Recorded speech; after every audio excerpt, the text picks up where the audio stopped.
Msosi wetu wa leo ni kwa ajili ya SMEs au wajasiriamali. Kuna maeneo manne ambayo yanawasumbua wajasiriamali wengi. So siku ya leo mimi na Nasir tutazungumza hayo maeneo, na naamini kabisa by the time tunamaliza utakuwa umejifunza vitu vingi sana. Karibu sana Nasir. Asante sana. Kweli unachozungumza ni kweli. Kuna maeneo manne actually Ndio. ambayo yanasumbua SMEs au tuseme wajasiriamali wadogo lakini wajasiriamali wakati wale. Ndio. Mid size wale, mtu ana biashara na wafanyakazi wawili, watatu, 10. Hasa wanaanza matatizo mengi yanaanzia kwenye kuanza kutafuta wale wafanyakazi. Kwa sababu tunasema big challenge kwenye biashara inakupa ni kwanza kuanzisha ile biashara. Ndio. Cha pili ni kusimamia watu. Ndio. So hapo ile lengo la kusimamia watu wafanya biashara wengi wanapata changamoto sana. Kuanzia kwenye kutafuta mfanyakazi gani awe sahihi kwenye nafasi yangu. Ndio. That's very very big challenge kwao. Sawa. So unakuta mtu ana duka labda au ana biashara ya kawaida. Ndio. Unakuta the whole office labda ameajiri ndugu tu. Ziko kampuni ndogo ambazo wameajiri kuanzia receptionist, department zote ndugu. Ndugu. Mimi uzuri nafanya na baadhi ya wafanyabiashara wengi na sehemu hizi kampuni. Ukiuliza main reason wanasema ni wengi wanaogopa kuibiwa. Nakwambia watu wanapiga sana. Anaamini kwamba ndugu hawatamuibia. Ndugu hawatamuibia. Na kuna wengine ambao wanakutana kesi ziko nyingi. Kuna wengine ambao wameajiri mtu kanisani. Kaenda kwa mchungaji, bwana mchungaji, mimi na shida na kijana, nitafutia ambayo anaimba kwaya hapa anamchukua kazini. Kwa maana hofu ya Mungu. Ana hofu ya Mungu hivi. Kwa na mimi atakuwa mwaminifu, atatulizana. Kwa anamwajiri. Kwa hiyo ni changamoto kubwa. Kwa hiyo matokeo yake sasa inakuwa nini? Wakishamwajiri mfanyakazi, inapelekea hata akitokea ameharibu, ameiba, pametokea uizi, pametokea changamoto yote, changamoto zinakuwa nyingi. One of the thing kwamba kibaya ni kwamba anakuwa sometimes anashindwa hata kumfukuza. Hawezi kumfukuza sababu ya ile attachment. Attachment ya mchungaji. Unaenda kumwambia mchungaji nimekuletea kijana nimemfukuza. Unamwambia mchungaji kwamba nimekuletea kijana kazi afu nimemfukuza. Ndio. Umeshaona? Unakuwa unashindwa attach. Kwa unaishia kumlaumu tu. Alafu mwisho siku matatizo yako mengi unabidi yule mfanyakazi ukaenda kuyasema kwa nani? Uende kwa mchungaji ukaripoti bana mchungaji. Yeye ameniletea kijana 1 2. Anashindwa kufanya kazi. Anashindwa kufanya kazi au performance inakuwa ndogo Wengine unakuta tu ni kwamba kuna wengine ambao wana tendency ya kujibu wafanyakazi vibaya. Kama kuna wengi wanakuta kuna mifano. Unaweza kwenda sehemu unahudumiwa ukashangaa mfanyakazi anavyokujibu ukasema huyu analipwa kweli, yani ni ndo mwenye ofisi ama ndo ni anavyolipa, ana confidence au kiburi cha ina fulani hali namna hii. Hata ukienda kusema kuna baadhi ya restaurants unakuta tu ana associate fulani au ile process ya kumrecruit ilikuwa ni mbaya. Nini unachokiogopa? Wanachofia mara nyingi ni concern hiyo ni uwizi. Lakini they are very wrong. Mimi nawashauri kabisa wafanya biashara na hizo SMEs ajiri mtu by professionalism. Vijana wako wengi kutoka vioni ambao wana capability wanaweza kufanya. Ndio. Ukamwajiri. Ndio. Ukimwajiri mfanyakazi usimbane kwenye mkataba. Mpe malengo. Kwenye eneo la recruitment. Nasir, wewe ni HR expert. Hilo eneo la recruitment, mfanya biashara ambaye ana duka lake, ndio, na wafanyakazi 3, ndio, mfano kama yule ambaye nilikuambia anatafuta mfanyakazi, ndio. Sasa yeye aliniambia anatafuta mfanyakazi wa kike ambaye ameolewa, lakini masaa ya kazi kuanzia saa 3 mpaka saa 3 usiku. Nikamwambia kweli aliyeolewa ataweza huo muda? Nikamwambia ngoja tu nimkabidhi Nasir alafu kama yeye ndo atayaweza. Kuna mambo kadhaa ya kuzingatia kabla hujaajiri.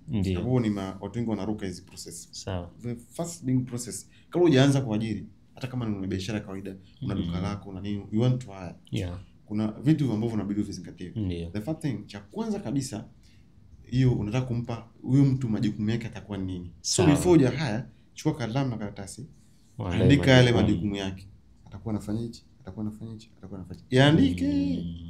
Labda ni majukumu 10. Angalia huyu mtu akija atafanya hichi, atafanya hichi. Soon after kuandika na majukumu, unaandika kitu chochote, unajiuliza sasa maswali. Akija mimi nitampimaje?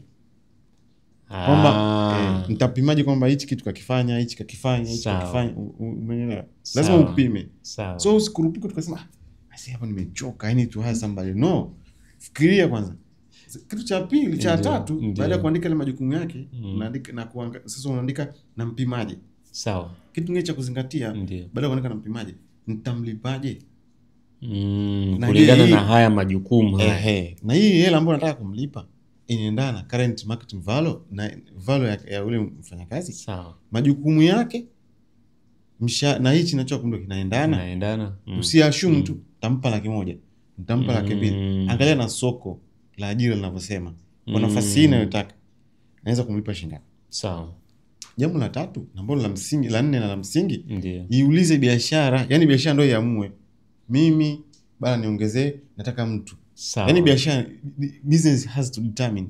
Sio wewe uamue tu kwa mimi umelala suruka amka ukadetermine kwamba achoka sana, nataka mtu awe na kuja kufagia hapa. No. Business, biashara ina determine. Mtu akufungua mlango. Yani wakija. Yes. Biashara yangu ina determine, inakuruhusu kuajiri yule mtu. Na biashara ikikuruhusu manake itasema hiyo biashara itakwambia kwamba huyu mtu nitamwajiri. Hii ndo factor, very very strong factors. Kwamba ikikuruhusu kuajiri, unajua kwa sababu mtu nitamwajiri, maana yake kazi atafanya nini, majukumu yake atafanya. Ile biashara itakwambia kwa sababu business has to size. Hii itaajiri, atafanya majukumu kadha, atatoka saa ngapi sasa. Na so hivi ni vitu ambavyo wanavikosa watu wengi au hasa sehemu hizi kampuni za cardinals na miss sana a lot of things. Hapo wanaamua tu kuamka asubuhi kuajiri, na ndio maana is easy asipozingatia haya maswala, anaajiri alafu mwisho siku anafanya kitu kinachoitwa micromanagement. Ule mfanyakazi kamwajiri lakini still anamuongelea majukumu yake. Asubuhi ataamka, akifika kazini atamuuliza store umefanyaje? Anaenda kuangalia store. Mbona umepanga hivi?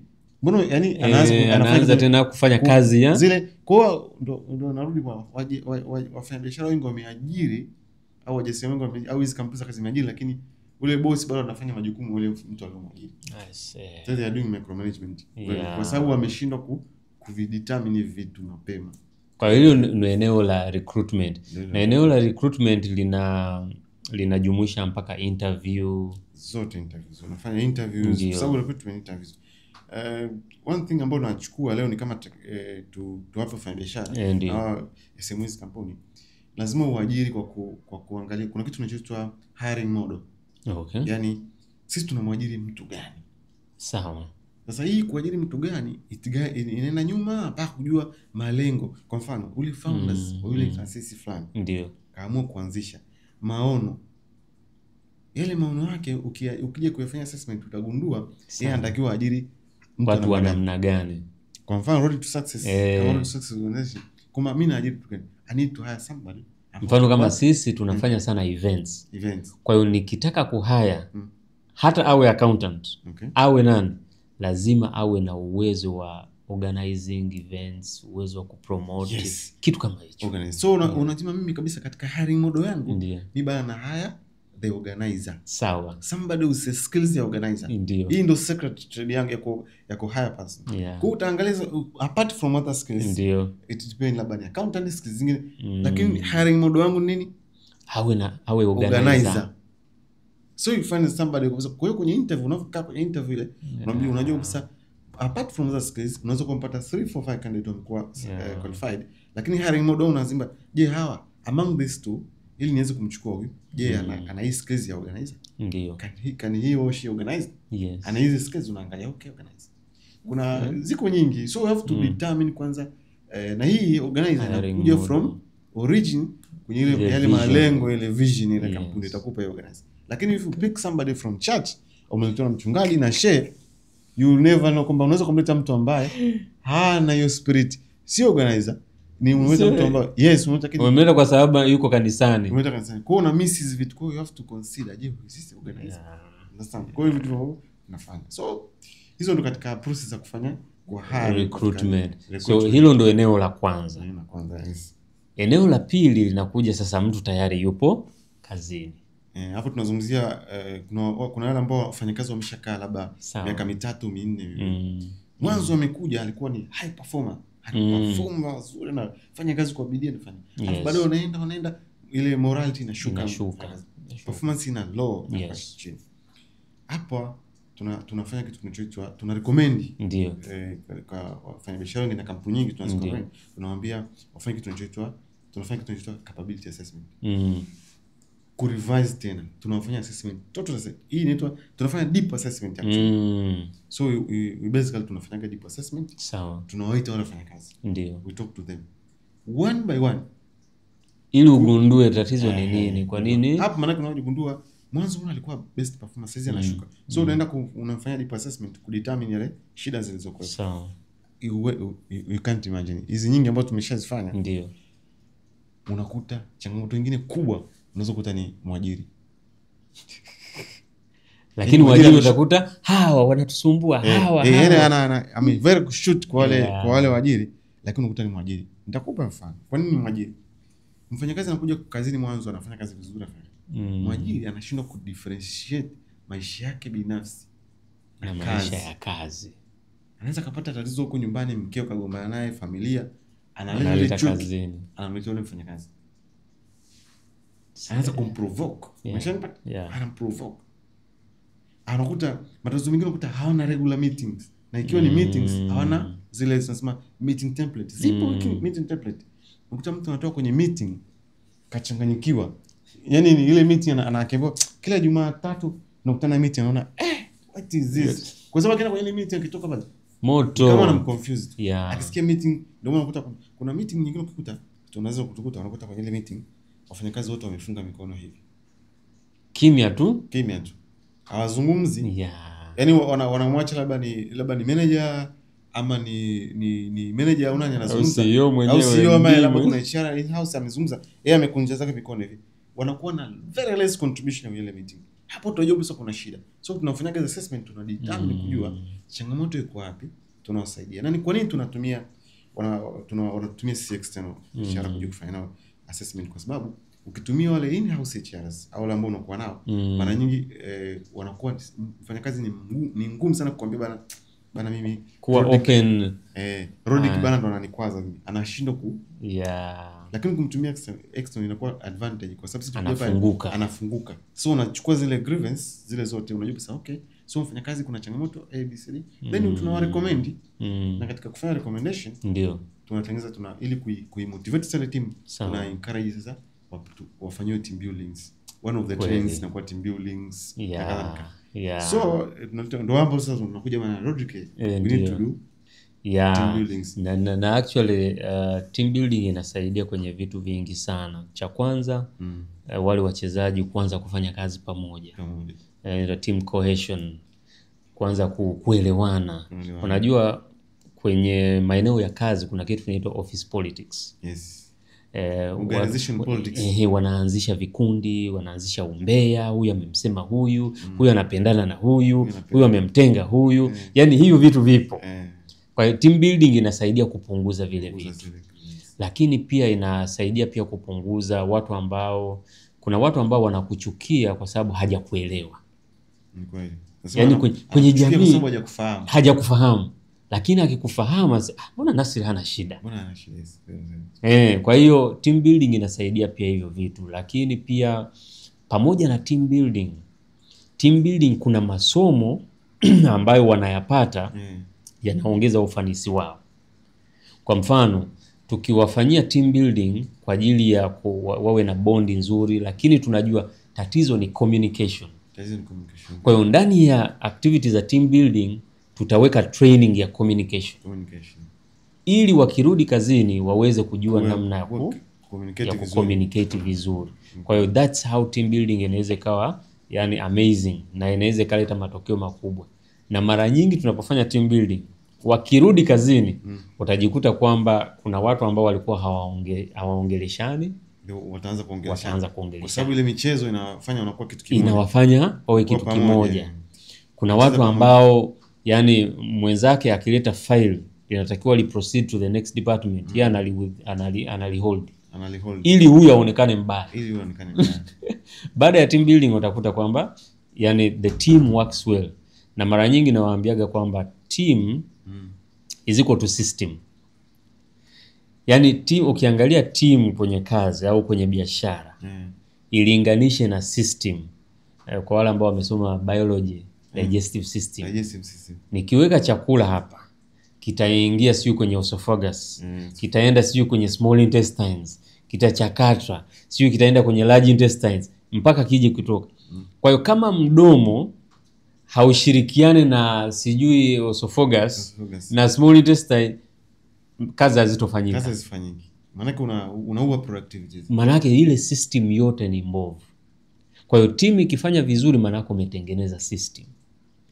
HR anafanya kazi vizuri na accountant anafanya kazi vizuri na receptionist. Kwa hiyo hata wewe ukiondoa mikono yako, kazi zinaenda vizuri. No case study moja. Ndio. Kuna mfanyabiashara mmoja. Actually alikuwa anafanya kazi almost karibu 10 hivi. Okay. 10 au 13. Ndio. Amepata alivyokuja kuona timu yake ina performance, perform tena kama alivyokuwa mwanzo, ilikuwa haelewi mauzo, haelewi, akaona so shida. Yes. Akawa terminate wote. Timu wote wafanyakazi wote. Akafukuza wafanyakazi wote. Lakini sasa alipokuja kwetu, niuliza bwana, nimefukuza wafanyakazi wote, nataka nianze kuajiri from scratch. Kaambia hapana, hebu katika wale ambao mwafukuza, sampling, hebu naomba nikabidi tuombe, naomba katika wafanyakazi rekodi zao mmoja. Sawa. Kachukua kumtafuta mmoja, kuja kukaa naye, kuja baada ya kufanya assessment, kumwangalia, kutafuta tatizo liko, kwa sababu lazima tutafute tatizo ili uweze kulirekebisha. Ili kuweza kuja kutafuta tatizo. Matatizo mengi, karibu 80% ya matatizo yote alikuwa anasababisha bosi mwenyewe. Sasa hapo Nasir umeingia kwenye kipengele cha 4 ambacho kinawasumbua wajasiriamali wengi swala la terminating. Yaani unafanya unaona huyu amefanya termination na aliwafukuza au termination in one day, single day. Yaani leo bana, nyie ondokeni, niacheni na biashara yangu, nilikuwa mwenyewe nimeanza, kwa hiyo nitaendesha. Alikuwa na biashara, libidi azifunge kutafuta wafanyakazi wapo. Kuja kwetu bana, tutafanya kazi. So before sisi kabla hujafanya recruitment, kuna maswali tunakuuliza. Yes. One of the question ni kama hiyo kwamba unataka kumwajiri nani? Una hiring model wenu, lakini kama huna pia listen to you kwamba okay, wewe unabidi the way tutazungumza na wewe zile preliminary questions, tutajua kwa sababu bana you need somebody wa namna gani unaweza kufanya kazi. So katika kwa haya kumuuliza, mimi nikamwambia bana, bila kabla sijaajiri wapi, I need to pata mfanyakazi mmoja uliokuwa naye before ili nijue, I want to know what happened there, kwa sababu unafuza haiwezekani watu wote 13 wakawa perform. Haiwezekani. Kila timu, kila kampuni au kila kwenye watu kuna aina za watu tofauti. Haiwezekani watu wote wakawa similarity in behavior, wana tabia zote zinafanya. Haiwezekani. Kuna namna ambapo hapakuwa sawa.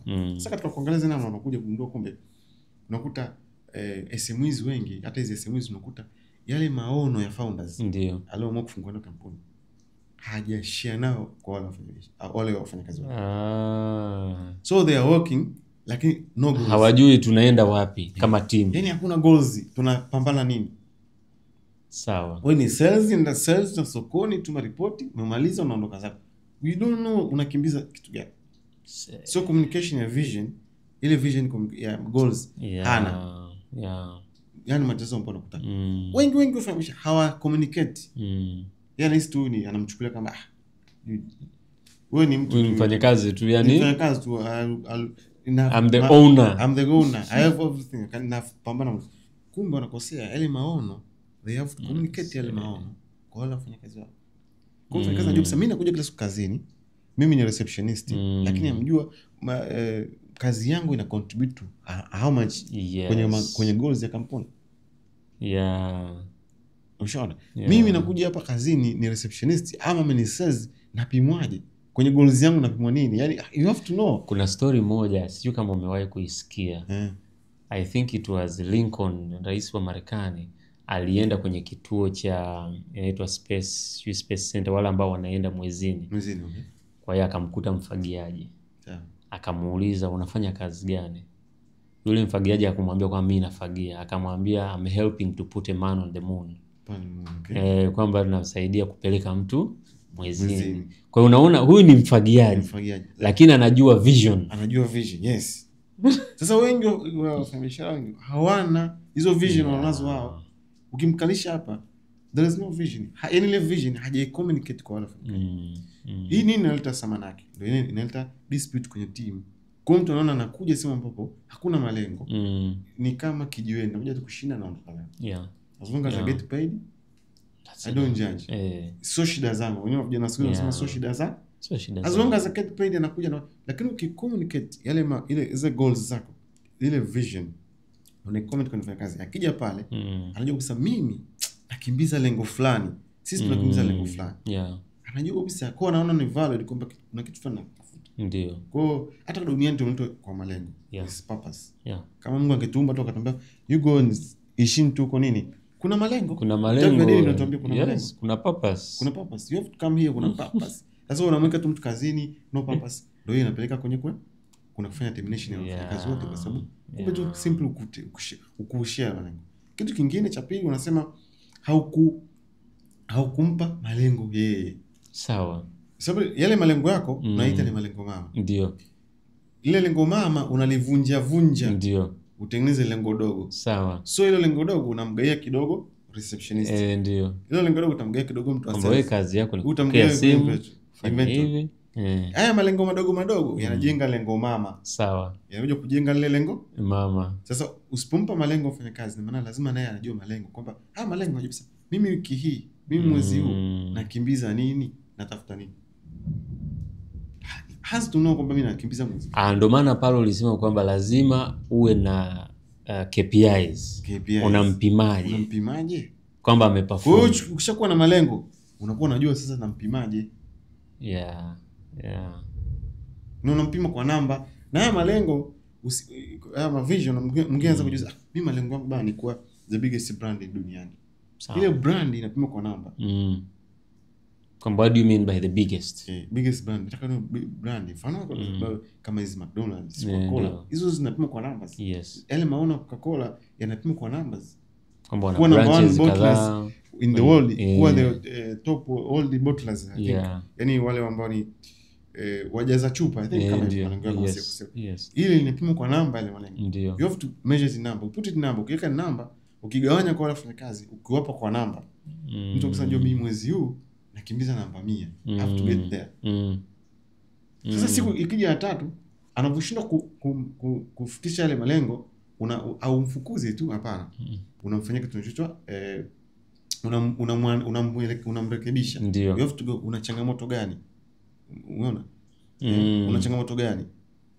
Ni shida nini? Na kwa hapa na kwa ondoa zile obstacles njiani hapa na hapa. Msaidie. So unajua kukuta option mpaka uje kumfunza mfanya kazi. Ukipitia hizo process ni karibu option ya 4 au ya 5. Mpaka ameshamjaribu kumweka kwenye goals. Jamani nimekusaidia kufikisha target zako na naona shida. Ndio. Unakuwa ameshindwa hizo process. Nimekupeleka for training. Nimekupeleka labda for trainings. Nimekufanyia team buildings. Sawa? Nimekusaidia hizo goals nimekuelewesha goals zako kwa lugha rahisi. Umeshindwa kufanya. Nimekupa kwa vitendo umeshindwa kufanya. Ndio unasasa bana hapa. Mimi na wewe we need to part ways. We need to part ways. Lakini ukiamka tu asubuhi kafukuza, hakuna, nobody is perfect.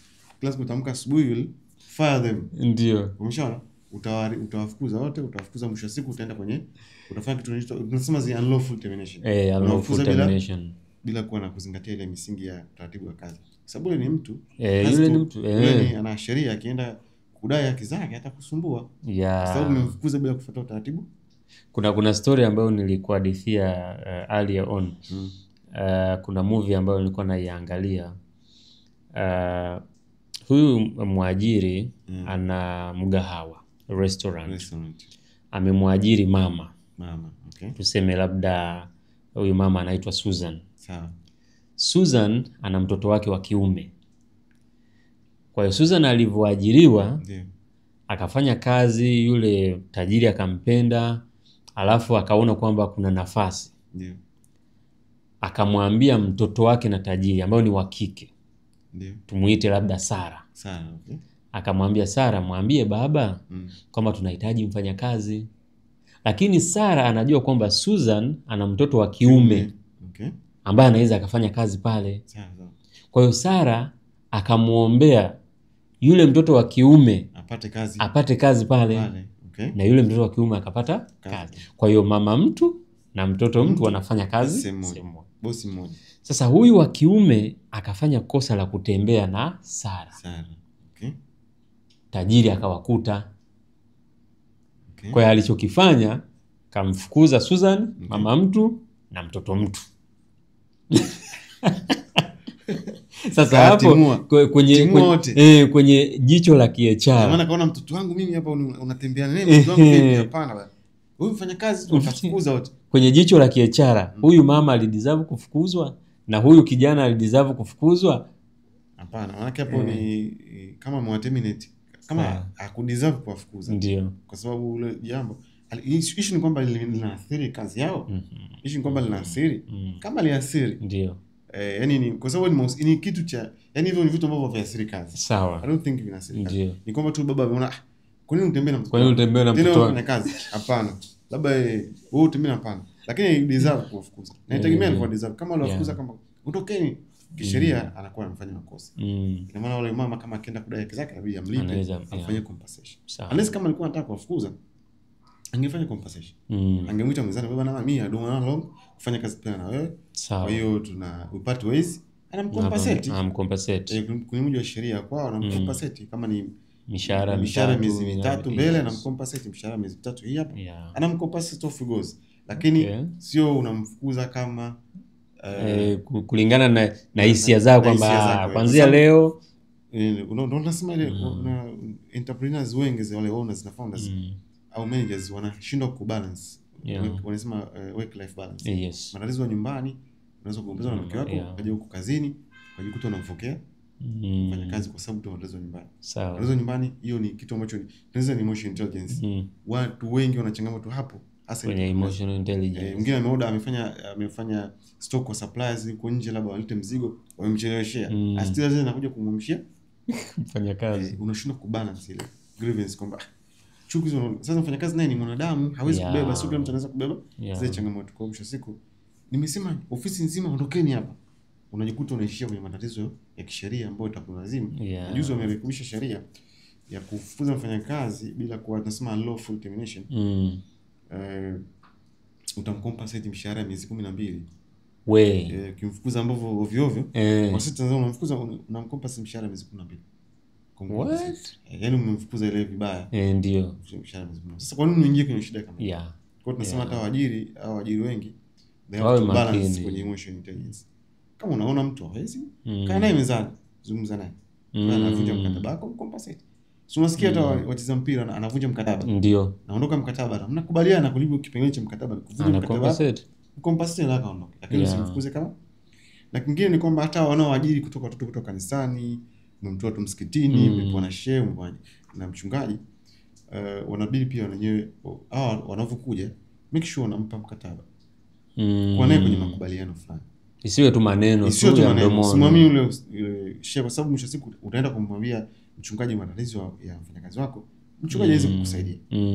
Maana yule yuko kiroho. Yes. Shehe yuko kiroho, hawezi kukuambia mtoe kazini, hapana. Anakosa ajira. Lakini ukimpeleka proof, yani unakuwa na umempa goals, umempa goals zake, umempa majukumu yake, umemwandikia na make sure hit targets. Na naomba majukumu yale, majukumu kutoka kadha mwandikie, yani andika, make sure na sign kwamba acknowledge majukumu yangu ni haya, target yangu itakuwa ni hii, acknowledge kwa kusign. Kwa na kushindwa, peleka proof kwamba huyu nimempa target hii, kila mwezi nampima hivi au kila wiki nampima hivi, lakini hakuna anachokideliver. Bana mimi nimeona siwezi kuendelea na yeye tena. Part ways sana. Nasir, kuna wakati tunamalizia sasa upande sasa wa waajiriwa. Okay. Mtu ameanzisha biashara yake, amekuajiri. Okay. Na kama kwenye biashara tulivyosema, wengine hawapewi mikataba. Ndio. Anamchukua, anaanza kazi mwezi wa kwanza, wa pili anaenda, and then anafika wakati amechoka. Anaamka siku moja, anamwambia bosi wake, mimi leo siji, nimechoka. Ndio imetoka hivyo. Au unawashaurije? Huyo ni kwa sababu tu ni simply ni kwa ameenda kazini, amefanya kazi kwa sababu ana mkataba amekaa. Unajua kosa hapo linakuwa la nani? Kosa la mwajiri. La mwajiri. Sawa. Nakosa narudi na yale pale. Mkataba hana, target yapi, hana target, hajui malengo ya kampuni yako, hajui malengo ya duka lako, hajui malengo ya biashara yako. Anaona tu unakuja na wewe unaenda la mnapatikana. Hana nacho communicate. Yes. Mwanadamu unasema amekaa sema ambapo hakuna malengo, haoni thamani. Hata una thamani yake yuko hapa. Ndio. Nini kimweke sasa? Anaamua kuquit tu. Aondoke zako kwa sababu hana thamani. Sawa. Kwa hiyo ni ukimwona mtu maana yake amekata tamaa, amekaa pale ofisini, anakuja ni kama unaona kama anapoteza muda wangu. Yeah. Hana kitu anachokipata. Ndio vitu vinapeleka kama acha tu. Bana bosi, mimi siji tena kazini, nimeamua kuondoka. Lakini unampeleka mtu, unamfanyia na unavumwajiri mtu, unamfanyia zile process zote, unamchukua, unafanya induction. Sawa. Unamzungusha labda idara 2-3 za kwako pale. Ndio. Unamuelekeza bwana, sisi tunafanya kazi hivi. Very warm, unamtamsha kwenye team. Before uanze kumdai majukumu yake, muelekeze kwanza kufanya kazi hivi. Wateja wetu ni hawa. Train them, muelekeze. Yaani mpele short training. Ndio. Muelekeze kuanzia, mfundishe kuanzia mteja wetu ni nani. Kwa sababu kila mtu sio kila mtu ni mteja wako. Muelekeze mteja. Sisi mteja wetu bwana ni huyu. Ndio. Satisfaction ya mteja wetu ni hichi. Muelekeze. Mkishamuelekeza zile process zote, mtrain, mpe kama wiki, mfundishe. Aelewe mazingira, mpe tools.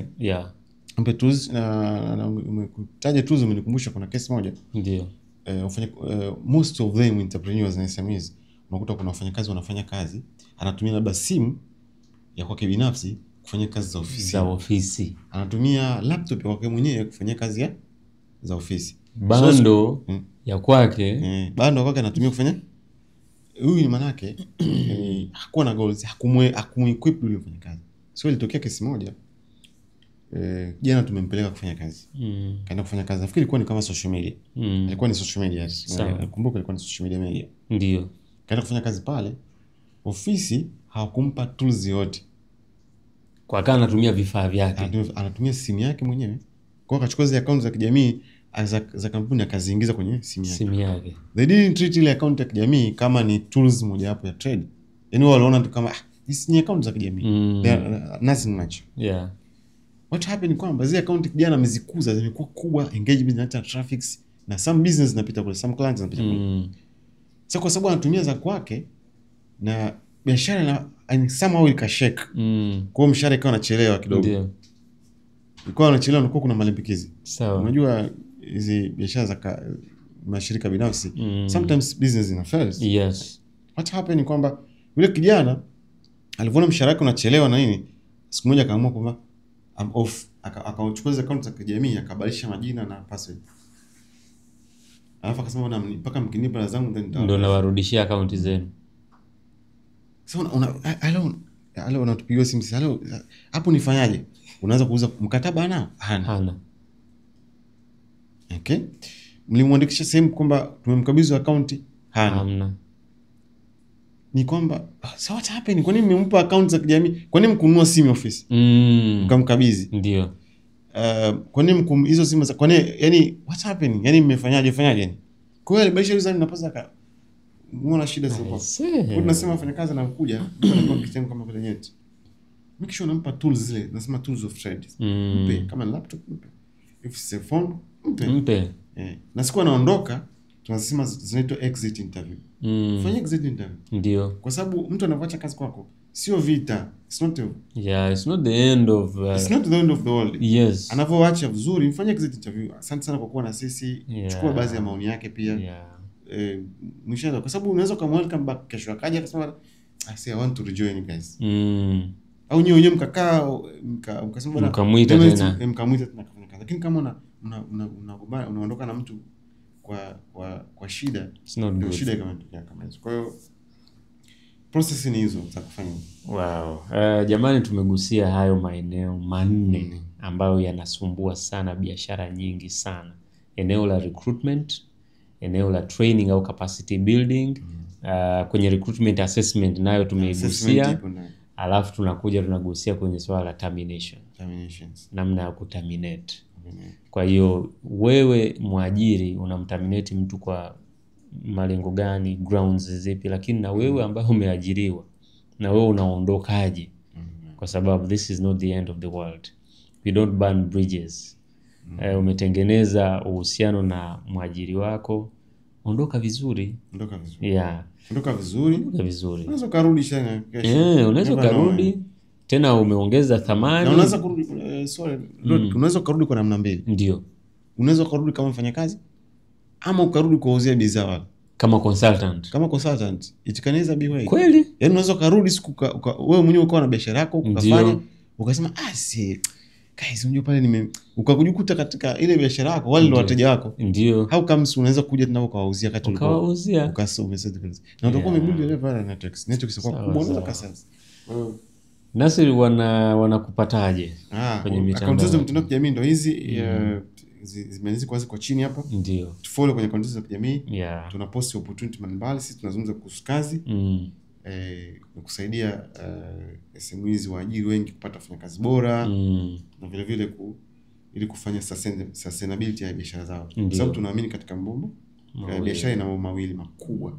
Kwanza utajenga biashara, ndio, afu baadaye utajenga watu. Wow. You have to build a business, then business build people. Ili biashara sasa ikue, it need people. Yaani biashara yako ili endelee kukua, i sustain, inahitaji people. Bila watu, bila hivyo ndio ile biashara ambayo utakuwa unafanya, hata ukisikia ndugu yako amezika unatuma hela ya msiba, huwezi kwenda. Kwa sababu biashara imekubana, yani huna watu ambao unawaamini. Huna watu unawaamini. Thank you so much Nasir kwa muda wako. Naamini watazamaji wamejifunza vitu vingi. Unaweza mimi ukanifuatilia kwenye Instagram account ambayo ziko hapo, Road to Success TZ, Rodrick Nabe, Instagram, Facebook, YouTube. Ili tuweze kujifunza. Na wale wote ambao wanakuja kwenye events zetu, karibu sana. Tujifunze pamoja. Otherwise success is a process, and see you next time. Asante sana. Na huo ndio ulikuwa msusi wetu wa leo. Asanteni sana. Endelea kufollow page zetu Instagram, Facebook na subscribe kwenye ukurasa zetu za YouTube. Kijamii za kijamii. Subscribe kwenye ukurasa zetu za kijamii. Asante sana. Asante sana.